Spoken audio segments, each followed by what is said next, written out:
Welcome everybody to Coffee with Cow, to our next iteration of the podcast. My name is Chris Lawler. I'm the CEO of Learn International. We're a small provider based in Ireland. And Cow is our lovable mascot that travels all over the world with all of our team and gets up to all types of hijinks.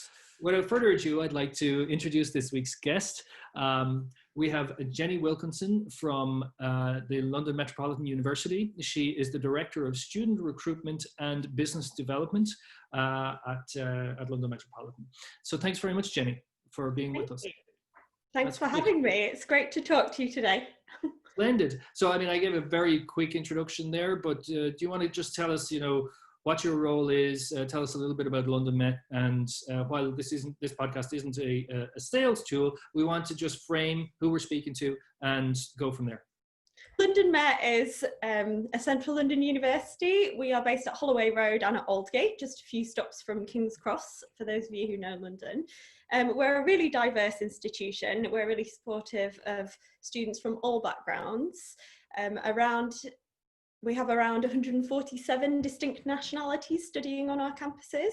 Obviously not at the moment, but studying with us at the moment. Around over 50% of our students are mature students, so they're over 21 on entry. Around 60% of our students are from Black, Asian or minority ethnic backgrounds. And around 20% have a disability on entry that they declare. So we really do support diversity in all of its forms, both socioeconomic diversity as well. And we're really supportive of helping students into higher education.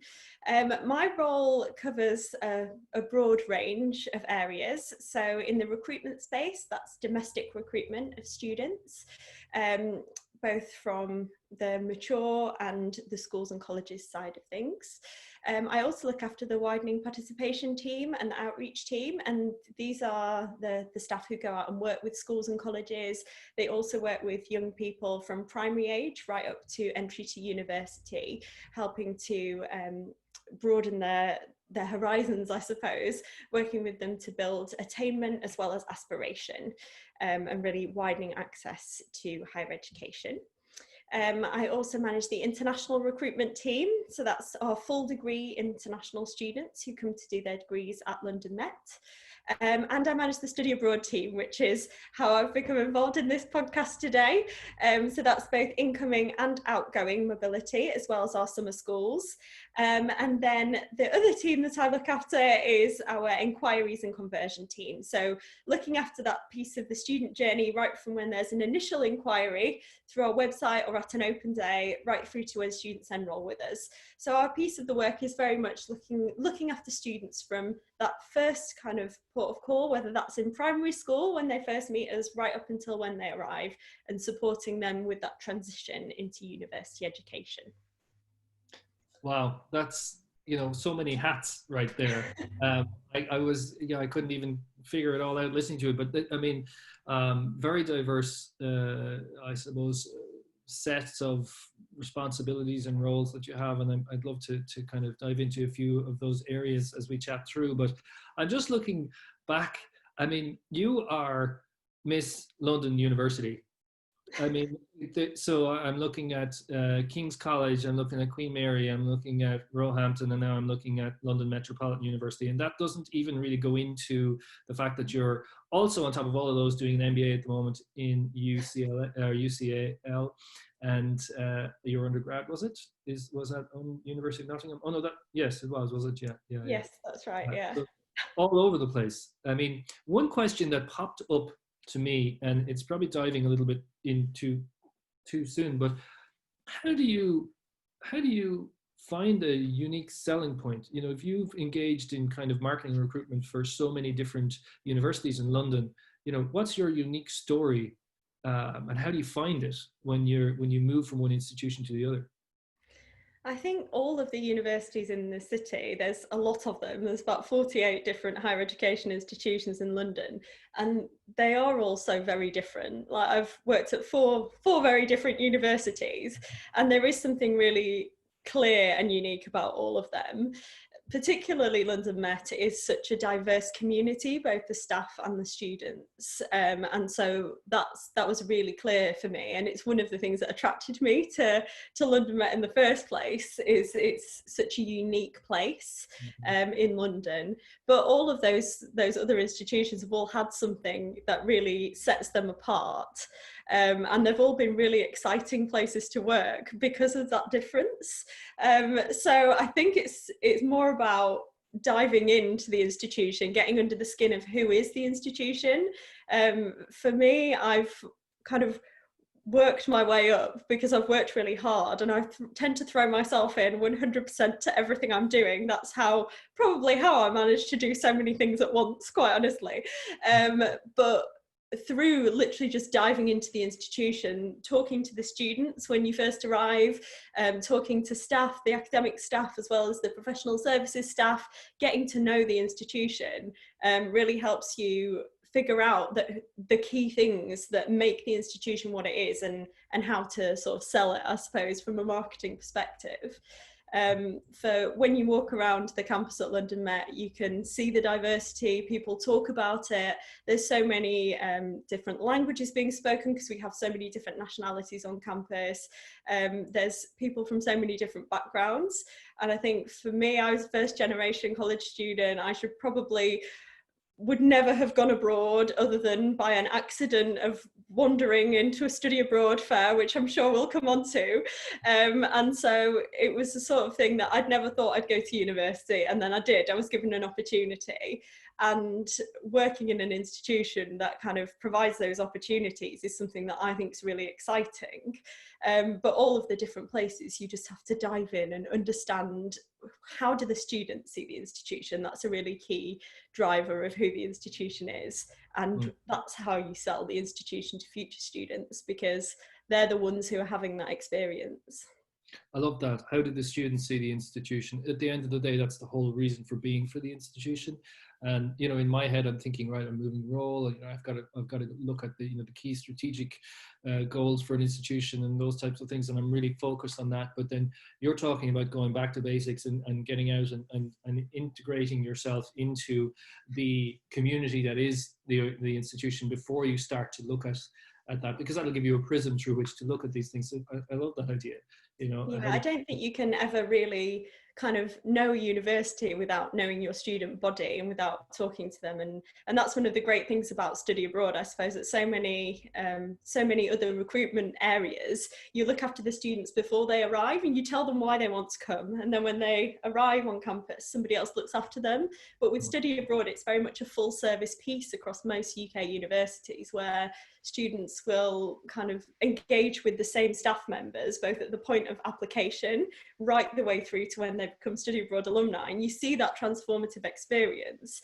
But you also kind of see the things, you get to know them, and you see the things that make the students tick, and you see the things that they enjoy about their experience. And that's one of the things that makes study abroad really special for me. Yeah, I think I couldn't agree with you more. It's a lot of people say it's not a profession you go into to make millions, and we can certainly attest to that. But the job satisfaction for me is huge when you see students that maybe not necessarily they've had to fight to get to university, and then they're going to have to, and they think, oh, there's no way I could possibly do this, and then suddenly they can, and it changes everything in their perspective and all that. So I definitely agree with you. Before moving on to study abroad, which is what we're here to talk about, I'm just really interested about access to university and London Met, and that hat that you wear. What's London Met doing differently in terms of opening up channels to university for underrepresented groups? Because obviously you must be doing something pretty special. Yeah, I think a large part of it is the culture of who the institution has always been. And so we have always been an institution that's had the doors open to people from any different background. We are really supportive of particularly mature students. We have one of the largest mature student populations in the UK. And part of the nature of the community that we're in and the community that we serve, we have a lot of what I suppose you would call commuter students who don't necessarily live in student halls of residence. They live at home and they commute to campus. and we are really well integrated into our local community. We're very supportive of the local community. So I think that's a big part of it with London Met.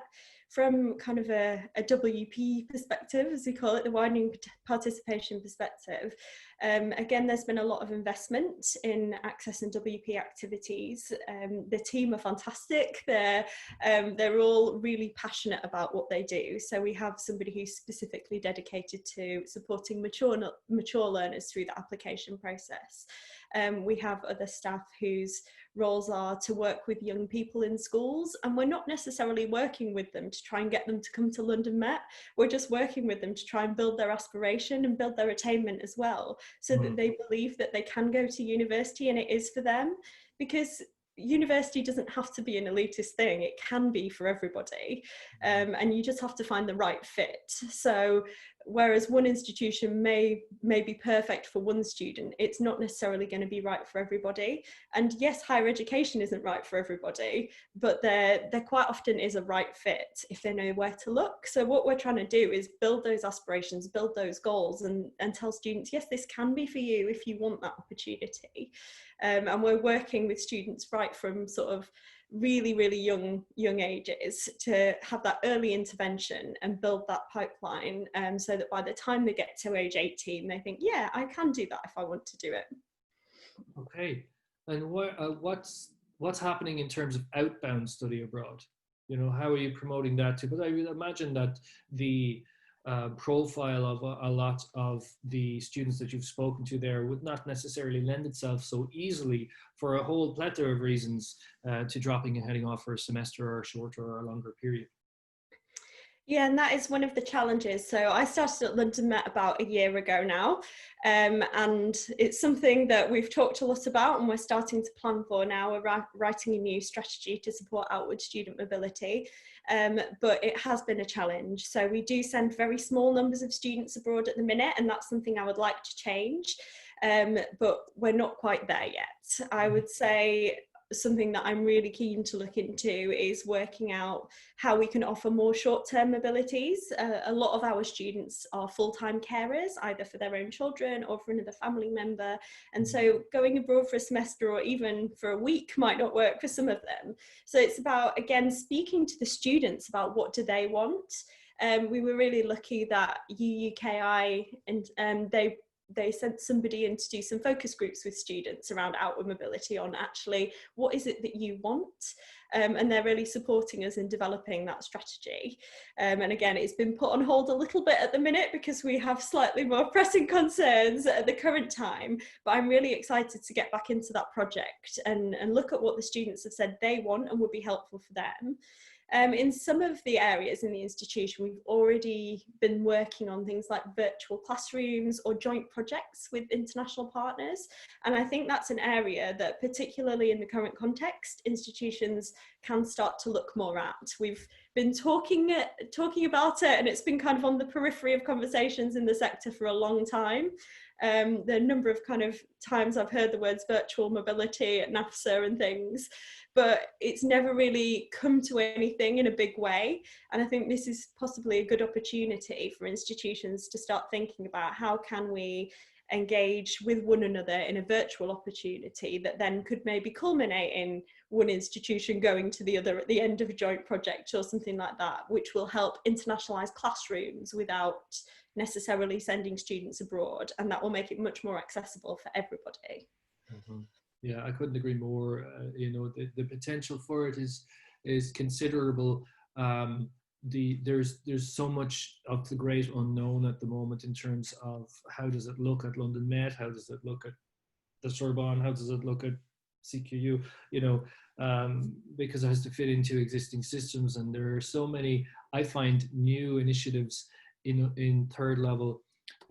There's a certain set of admin and faculty at times that are default to nope, and then there are others that are, you know, trailblazers, and trying to tip that over to where it becomes an institutional you know, priority and that type of thing can be you know, a minefield to get through. But I certainly think that, you know, in the world, mountains have been moved. Certain, I was listening to the radio here the other day, and what they've done with some of the private hospitals here could have taken 3 years to do, and they've done it in 3 weeks type thing, and that's where the motivation comes in. And so now it's time to make hay, so when we have this kind of flexibility. But that does bring me to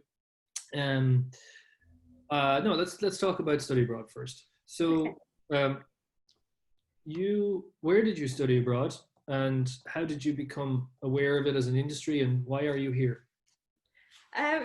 This is an interesting one, and it's whenever I work with a new team, I like to tell them my story because it's such a strange one. I had always wanted to be a singer, and I went to the University of Nottingham to study music with the aim of singing for the rest of my life. And I was just really cold one day walking across campus, and I was like, I'm going to have to go inside somewhere just to warm up. So I walked into the nearest building to warm up and stumbled upon a study abroad fair. Now, as I mentioned earlier, I was a first generation student. I'd never thought I was going to really go to university in the first place anyway. And so study abroad, it just hadn't ever really been on my radar. But I was cold, and I was in this building, and there was a study abroad fair there, and it was nice and brightly coloured. So I wandered in. And was met by a wonderful lady called Rachel Jessup, who ended up being my study abroad advisor. And she taught me all through study abroad, and how, yes, it can be for you, in the exact way that I have since done with multiple students across my career. And I kind of was like, actually, this is great. I could go abroad for a semester. I still get my student loan. I don't have to pay for it because it's an exchange. This would be amazing. I'd never been abroad before. So I was like, that could be such an adventure. And it was so wildly out of character because I was very shy at that point. And I was just having a bit of a wild day, I suppose. So I took away this paper application form, as we had then, and went back to my hall, rang my mum, and I was like, I think I'm going to apply to study abroad. And up until about 3 years ago, my mum had never been abroad either, so she thought I was completely out of my tree as well. So yeah, I applied to go, got the place, and ended up going to Montreal for a semester to study at McGill University. And that decision, it was a very kind of easy decision for me to make when I was choosing where to go abroad, because there was only about 3 places that you could go to do music anyway. And I just looked at them and I was like, I had learned French at school and I loved speaking French, so I wanted to go somewhere French speaking. And there was Montreal, Australia, or the US. I was like, I'm going to Montreal, kind of no question. And it was such an adventure. I got on a plane for the very first time, age 19, going to go and do my study abroad. It was absolutely terrifying. I had to ask somebody what a boarding pass was and why I needed one. And got off at the other end with nowhere to live, and the university didn't provide accommodation for single semester students. So I checked into a hostel and spent a week in a hostel room with 8 other people, 3 of whom ended up becoming my flatmates for the semester while I was abroad. And literally just wandered around the city asking people, do you know of anywhere that's got rooms to rent? And it was one of those things that, looking back on it now, I just think you were so underprepared for that, but it completely changed my life. It was a transformative experience in every conceivable way. And I remember coming back literally 6 months later, a completely different person. And I mean, study abroad is amazing. It's absolutely incredible and it changes your life, but it doesn't change your life because it's easy and it's a bit of a holiday. It changes your life because it's hard and you're by yourself and you've got to wake up and grow up and figure out how to do things yourself that people have always done for you before. You just wake up in a completely different country, in a completely different context, and you've got to adapt because people they're not going to run around, they're not going to find you somewhere to live, they're not going to hand you everything on a plate. And those difficult times are just as important, I think, as the easy times, because it makes you realise you can rely on yourself. and it does completely change your perspective on everything. I think I was really lucky in some of the people that I met. I did end up living with mostly other exchange students, but I was quite lucky in that because I was a musician, I joined the McGill Fight Band, so it's kind of the pet band at the university, and somebody lent me a trumpet. They were very lovely people. They just lent me a trumpet and said, yeah, you can play. And I've been playing in brass bands since I was 6 years old, so that was a nice kind of feeling like I was at home type thing. And some of those people are some of my closest friends to this day, the people I met in that band. And being able to engage with full degree students made a big difference, because I think a lot of students stick with their own kind of clique, particularly if they're coming with people from their home university on a study abroad. So that was really, really big thing for me, that I met a lot of people either who were from Montreal and lived locally, or were full degree students. So that was the long answer really as to how I studied abroad. But then when I came back, I graduated in 2011, which was not the easiest time for finding a job, particularly in an industry like music.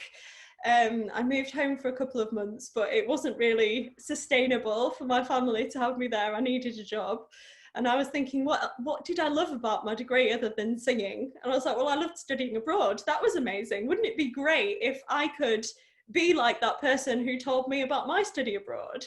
So I started looking for jobs in international ed, and it turned out it was a job, hooray. And in October, so I graduated in July, and in the October, I got a job at King's in the international marketing team. And I was an international marketing assistant there for about 1.5 years. And I still to this day consider myself incredibly lucky that they took a chance on an untried music graduate who hadn't had any kind of marketing experience, but who did love study abroad. And that's so important now when I'm hiring people, is listening to their story, because you wouldn't necessarily look at somebody with a degree in music and say, yes, they'll be perfect at sales, which is essentially what marketing at that point was in that kind of role. But enthusiasm and passion for the field, I think in this particular field, is so important.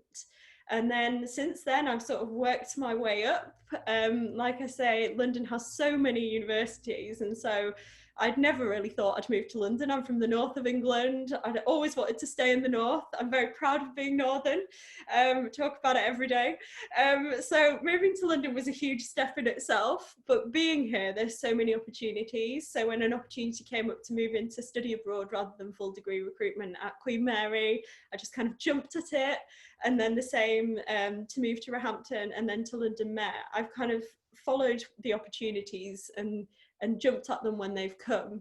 And that's been how I've got to where I am today. So after sort of 9 years after graduating, I've been able to work my way up to this position.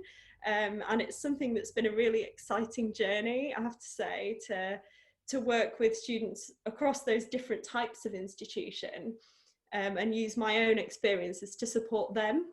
And during that time, we've had the opportunity to develop some really exciting, innovative new study abroad programs, summer schools, exchanges, and kind of having developed those, it's been really nice to see from start to finish what working in this field can do, and see other students have that same experience. And I think something that was really, really nice for me was at a couple of the big conferences, so at One NAFSA and at NEAIE and a couple of other things, I've actually bumped into my old study abroad advisor, Rachel, and it's like coming full circle, because I remember seeing her at the first NAFSA and being like, you're who got me into the field, like you sent me abroad when I didn't think I could ever go abroad, and now I'm doing the same job as you. This is amazing, and it's been really nice. Well, it's so infectious, your energy. It's like, usually I'm kind of butting in and chatting, and I'm just like, no, I'm listening to all of this, just letting it wash over me. It's amazing. And it's exactly what we need in the field, is this kind of really tried and tested and knowledgeable, but enthusiastic. And I think students feel that, particularly students that are maybe coming through the door with reticence and thinking about focusing on the reasons why they can't do it. And when you meet a smiling face and somebody who knows what they're talking about and maybe has been in that position as well, it's amazing. A couple of things I was just noting down there when you were chatting. Interesting, when you were at Nottingham and you chose to go to McGill and you had just 3 options. You know, what we're finding at Learn International with some of our partners is building out programming that is less options rather than more options, because sometimes, you know, there are 500 options for students that come in the door and go to the website and check what you want, and they don't get past the first page because it is just all, you know, it's just too much for them to take. And you know, I wonder what your thoughts on that in terms of the, you know, the plethora of options that are out there for students, and how do you manage that for, you know, within your own work? Yeah, I mean, this is something that I actually spent some time on in my previous role, was reducing the number of options for students, because it is overwhelming. Like, we're living in a world that's so saturated with information, and students are just bombarded all the time. I don't know about you, but quite often I look at my personal inbox and I just think, no, I'm just going to delete everything, because all of this is just stuff I don't want to read. It's not from a person, it's from a company, and there's just so much information that's being thrown at them from left, right and centre. So what I did in my previous role was work with our partners and with the academic schools to really map what do students need. In the UK system, there's generally 3 years to the undergraduate degree. They can usually go abroad in one of the semesters, and it's quite prescriptive in what they need to do. So we worked on a mapping project with the academic schools, saying, right, what do the students need in this semester? And then working with the partners and saying, well, actually, they probably can't get it with you, but they can get it with somebody else. But with you, you can do this for these other degrees. So we mapped everything quite closely and made sure that there was a number of alternative modules that they could choose from, rather than just saying, right, you've got to go to this partner, you've got to do these classes. And it worked really well, because it meant that students had maybe 5 to 8 choices of where they could go.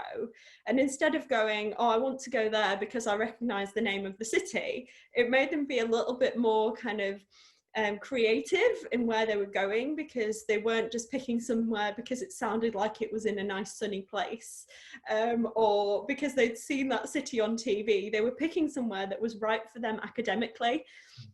And it is study abroad. It's called study abroad because you're studying. And so it's got to be right for your degree programme. You don't want to send students somewhere where they're going to come back and then have to do an extra year because either they failed because it isn't the right match of courses, or it's just, they just can't do it because it's too hard or something. So that was kind of a big thing for us, was making sure we were matching things up properly so that students had a smaller number, but they knew why we were offering those options. And that also helped with academic staff who had been involved in the process of helping to map those courses, but it also made them then more invested in selling those programs to their students and saying, actually, yes, you can go abroad. Whereas sometimes in the past they'd said, well, this student went to this university, but then they failed, and so I don't think any of you should ever go abroad again. That really helped as well. So it's something I'd recommend, I think, is spending a bit of time getting that piece right. And it's certainly something that I want to do at London Met when we're at that point. Yeah, that's really interesting. You know, you're taking a negative, potentially negative situation where you have a faculty who in and of themselves becomes a roadblock to students because they, of their personal feeling that I wasted time on this before, and you know, they weren't given the credit, or you know, it didn't work for them, or that type of thing. So you know, it's a waste of everybody's time. And then bringing them into the process such that they feel ownership of it, and then you know, it's flipping it on the other side of the coin. So I love that. I think that's great. Okay, so a couple of things. I want to talk about Brexit, and I want to talk about COVID-19. Okay. And I'm not sure which one to talk about first. Let's go with Brexit.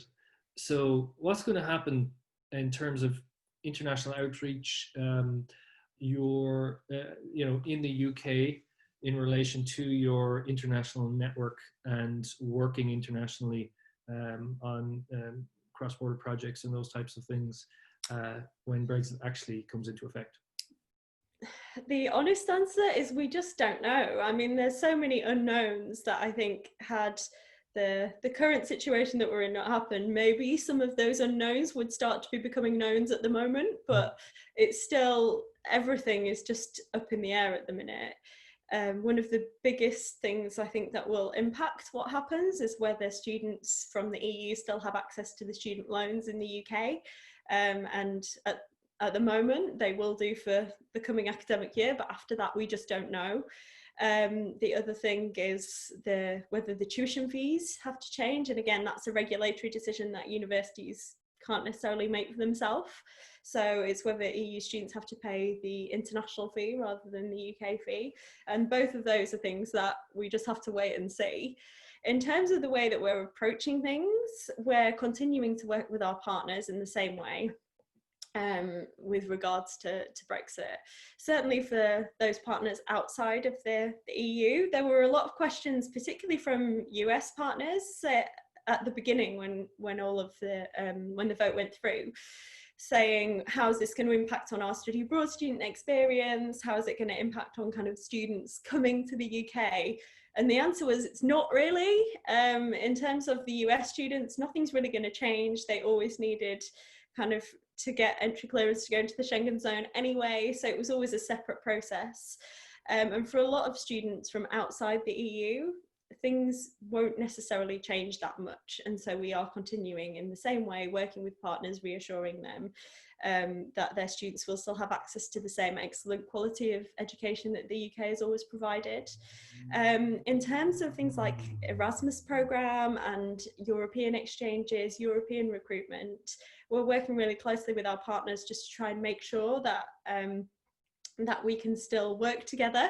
So even if the Erasmus programme we don't have access anymore, we're working to develop things like bilateral exchanges or other kind of partnerships so that we can continue working together. And we're by no means kind of pulling out of Europe. We're actively saying, look, we are open, we are welcoming to EU students. And I have 2 staff members who are just fully dedicated to working within Europe and recruiting from Europe, both one for study abroad and one for full degree. And we're continuing to engage with our partners so that as policy updates do happen, we can make sure that we're prepared. But honestly, we don't know exactly what's going to happen, so we just have to keep the lines of dialogue open, and that's a really important thing. I think partnership is so important in this field, and talking to people and making sure that we're open and we are able to have those conversations. I frequently just pick up the phone and give our partners a call just to have a chat and find out what's going on. Is there anything that we can do that you're having a problem with that we can help with? And that's so important in this field because it's such a person-to-person field. We're dealing with people. We're not kind of going out and selling a product. You're sending your students to me. Of course you want to make sure that they're going to have a good experience. It's all about the people who are there to support them when they're there. So yeah, I think maintaining the partnerships is our approach. Interesting. So tell me, what is happening? How have you been dealing with COVID? What's going on at London Met? What's going on with you? You know, I presume you're working remotely, those types of things. How has it kind of manifested in your life? Yeah, so we moved to online everything relatively early on. Actually, we were probably one of the first institutions in London to move online. All of the teaching is now online, all of our student support services are online. My team are all working remotely, and we are supporting students in exactly the same ways. We're still available, we're offering one-to-one conversations with students. We're constantly in email communication. The phone lines, where possible, are still open so that students can give us a call if they need to. Our live chats are still open. So we're doing everything we can to maintain as many different communication methods for students as possible. In terms of staff, we're having regular catch-ups. We're not just doing kind of our meetings, but we're doing more fun stuff as well. So we're doing things like pub quizzes, we're having lunches together, we're kind of doing all these just like coffee chats. We're just making a cup of coffee and having a natter for 15 minutes to kind of, in the same way you would in the kitchen at work, right? You wouldn't just work solidly all day with no break. So we're going, right, let's go make a cup of tea and we'll just have a chat about our weekends for 15 minutes in the middle of the day. And I think that's really important to maintain those kind of non-work conversations, because it's so easy to get on a video call and say, right, we want to talk about this piece of work, and then it's done. And you wouldn't do that in the office. You'd sit and kind of talk about what you've done at the weekend, or kind of what your plans are for your holiday and things like that. So we're trying to do that as well with the team. In terms of students, we've increased the amount of support in some areas. So for example, our student hardship fund, we know some of the students are struggling more given the current situation. So we're working to increase the funds available to students through that. And we're doing a fundraising campaign with our alumni at the moment. We're continuing to pay all of our student ambassadors so that, because some of them rely on the money that they earn from working for us, so we're continuing to pay them. And we're kind of just trying to keep in touch as much as possible. So for my students, for our study abroad students, we're emailing them. We're also making available kind of online chats to them. We're doing kind of a daily check-in for the students who are still abroad, because we do have 2 who've chosen to stay abroad. And so we're just making sure we keep in contact so that people aren't either feeling lonely or unable to connect. Have you had challenges working remotely, managing a team? You know, you have multiple teams that you're managing and supervising and those types of things. You know, has that been challenging? And, you know, can you talk a little bit about that? Yeah, I think I have an amazing team, and so each of the different areas, there's a manager in the team, and so they're fantastic. So every week we have our team managers catch up, and that's been really helpful because they're able to communicate with each other and find areas of crossover within their teams.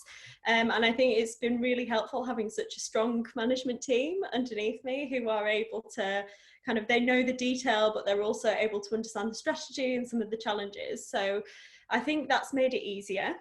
Certainly, again, making sure that I'm dropping into each of the teams different kind of individual meetings. So last week, the UK team were having a team meeting to talk about their recent virtual open day, and I just popped in the same way that I might do in the office. I really annoy them. I just wander in and stick my head into meetings and say hello and really disrupt them, I'm sure. But I did the same thing on Microsoft Teams. So they were in a meeting and I just appeared in their meeting. I was like, hi guys, how's life? Yeah.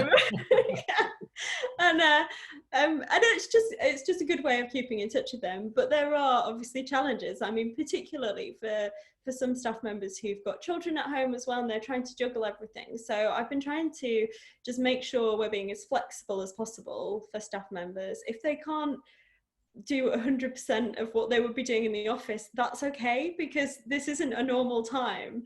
And if there's a problem with getting things done, just talk about it, and then we can try and figure out where else that capacity can be found, because this is not how we would normally work, and it's not going to work for everybody. So I think being understanding is really important.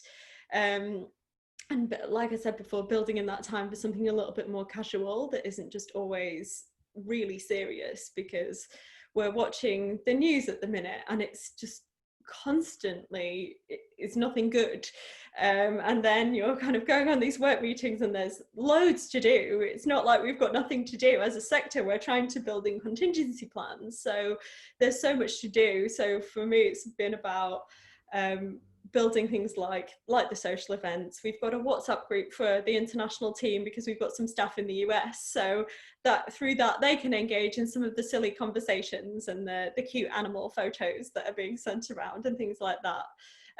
So yes, there have been challenges, but I think having a strong team who are regularly communicating has been really good for me.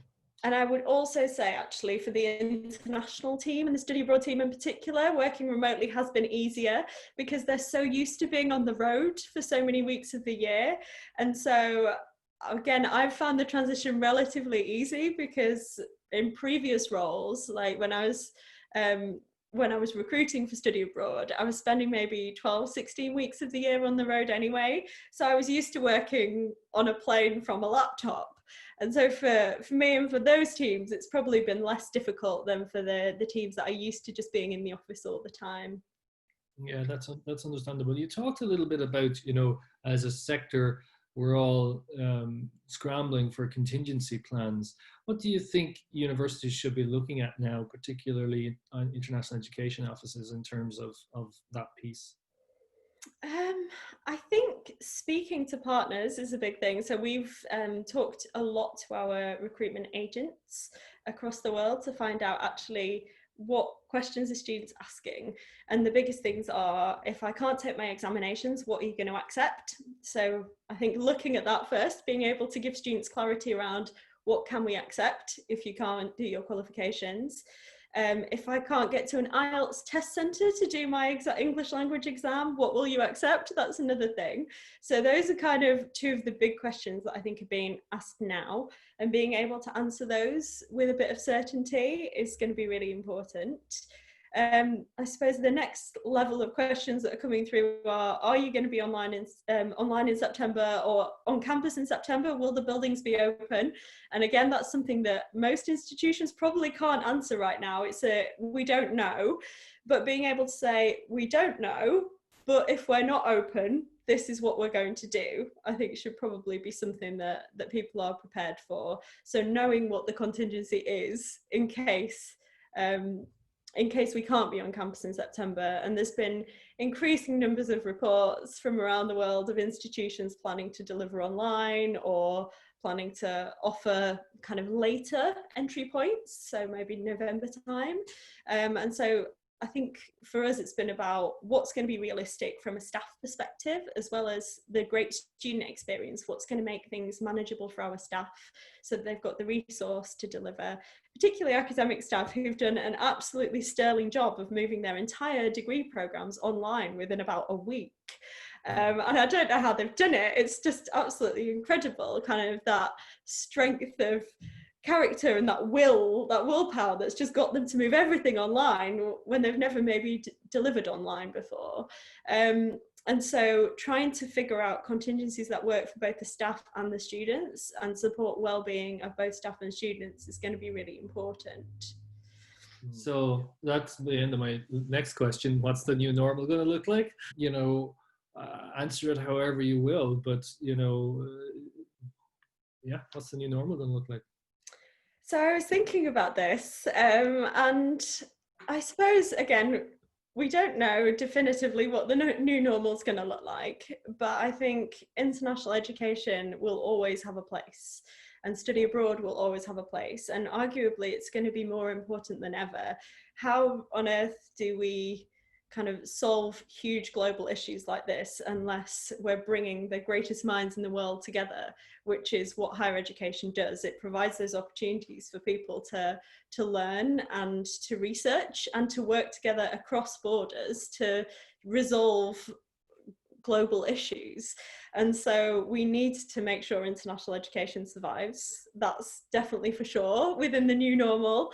And whether that's through things like virtual mobility and online opportunities for students to work together and to engage, and for academics to work together and to engage, or whether that is eventually through a return to more physical mobilities, which hopefully will be the case.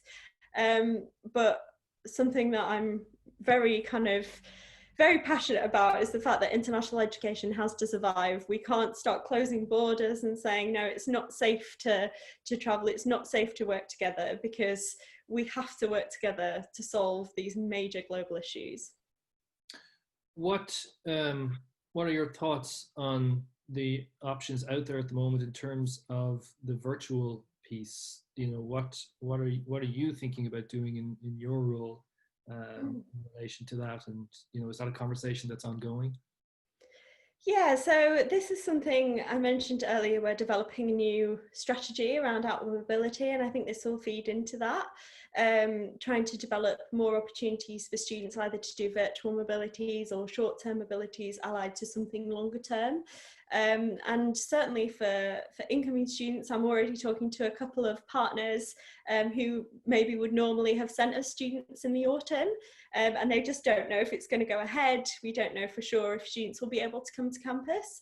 So we're talking about whether we can do something online that will still have the same value or a similar value. And we're seeing a huge increase in the number of students engaging in things like virtual internships over the summer. So I think once that culture is kind of starting to be embedded through things like the virtual internships, virtual mobilities across the summer, that gives us much more of a scope to start offering that for the autumn and into the future as well.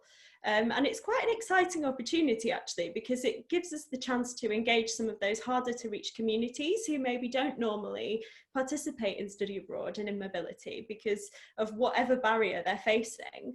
And it allows us to start to chip away at that and say, here's a short-term mobility allied to something virtual, or here's a virtual mobility that helps us to internationalize classrooms without that physical mobility piece. And then from that, you build on that and you build those international exposure for students. And I think that's where it's an exciting opportunity, and that's where we need to go next, is thinking about what already exists, how can we build on that. The question is, what's the silver lining of COVID? Well, yeah, I think that for me is it. It's having that time to slow down and reflect and really think about what's important. We have such busy lives and we're here, there and everywhere all the time, as so many people are, and we're just so over connected. We're constantly on our phones, we're constantly in a rush to get somewhere, and I think that's probably kind of amplified in a city like London where everybody is in a hurry to get somewhere all the time, and so being able to just slow down has been quite nice, and realize the importance of the relationships that we have, whether that's with kind of some of our partners. I had a great conversation online with one of our study abroad partners the other day. We didn't talk about work at all. We just had a coffee together and a chat, and it was so nice. I was like, normally I'd be coming over to visit you around about this time of year, and it's not going to happen. So let's just catch up, because normally we'd go for a drink or something in the evening. So we just sat and had a coffee and just chatted about life, which was lovely. Or a couple of evenings ago, we decided to go out for our walk in the dark rather than during the day, because it had been quite a cold day and we hadn't fancied going out for a walk. And then we were like, no, we should leave the house. And we went onto Hampstead Heath about 9 o'clock at night. And it was really strange because it was pitch black in the park. And you would never normally go to a park in the pitch black, but there was nobody about. And I just turned to my partner and I was like, it smells amazing out here. The woods smell amazing. And he was like, yeah, we come onto the heath all the time and we've never smelled the heath before. But when you're spending so much time inside, the smell of trees and kind of the grass after rain and things sounds really cheesy, but again, it's that taking a step back and going, what is important, and isn't this an incredible world that we live in? So let's protect those relationships, and let's protect things like the chance to just reflect on a half-hour walk in the woods and things like that. Yeah, that's fantastic. Yeah, that's great. Okay, so just closing towards wrapping up, what do you mean is a successful career? What do I think is a successful career? Mm-hmm. I have always wanted to work in jobs that interest me. I hate being bored. And I think a successful career is, from a personal perspective, it's when you're fulfilled and you're doing something that interests you and that you care about. And you're not just doing it for something to do. You're doing it because you care about it and because you're never bored. It's always moving. It's something dynamic. So for me personally, and my personal goals, that's a big thing. And then I think being able to do something that has an impact on the world and will leave a mark. I like to think that even if I stopped working tomorrow, which isn't going to happen, but if for whatever reason it did happen, I like to think that there's been enough students who've come through the programs that we've run over the years at different institutions that have had their worlds changed and may one day influence somebody else to do something that will change their lives. That I think it's been worthwhile. So a successful career is that as well. If you manage to change one person's life, then that's worthwhile, right? You're doing something that's worthwhile. Oh, You know, the thing that I did want to answer there that I was hoping you were going to ask was, what would be a message for your 20-year-old self? Oh, I was looking at that and I chose what's a successful career over it. So go for it. Okay, so for the listeners, the question is, what would one message for your 20-year-old self be? I would say stop caring about what other people think and just be yourself. Because when you're 20 years old, you're so obsessed with other people's views of you.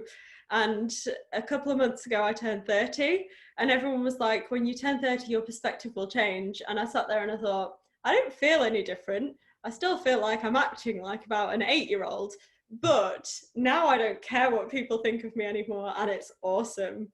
Yes, I couldn't agree more. I have this conversation with loads of people all the time, and um, it sometimes it vexes me when you see people and their potential is stymied by what they think other people might think of them, and I feel like just shaking them and going, you don't get your worth from them. You get your worth from how you feel about yourself.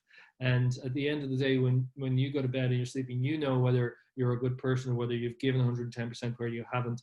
And that's the person you need to be okay with, not somebody else who's whatever, a passing comment that they're not even going to remember. You can't let that hurt you. It's that thick skin piece is so important now more than ever. So yeah, I love that answer. That's exactly, I couldn't agree with you more. That's great.